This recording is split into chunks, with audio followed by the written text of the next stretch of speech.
Good day everyone, welcome to my channel. So in this video tutorial guys, I will discuss and teach you on how to write a program using Ruby programming language that will solve the area of a circle. Before we continue, I would like to say thank you so much to all my viewers, silent viewers, and supporters in my channel. Thank you for watching my videos. If you're new with my channel and then you like this video, please click the like button. Don't forget to share, and please support my channel by subscribing.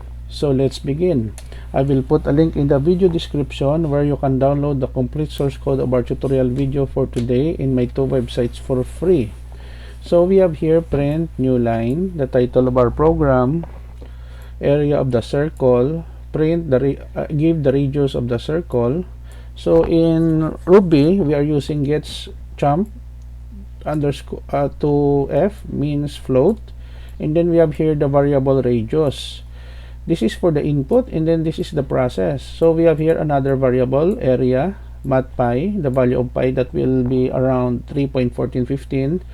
We multiply radius twice using this exponentiation value, and then for decimal places, two decimal places in Ruby, we are using the command format %2f area display. So we have here the area of the circle, sharp curly bracket display close, new line here, end of program, which informs the user that the program has been ended. Don't worry guys, because as I said earlier, I will put a link in the video description where you can download the complete source code of our tutorial video for today for free in my two websites. Let us go to online GDB to run the program. Click the run button. Okay, let us try again.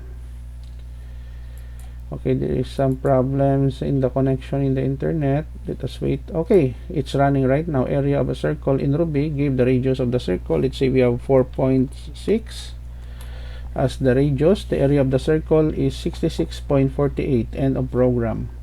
Another example guys. Let's say we have 7.23.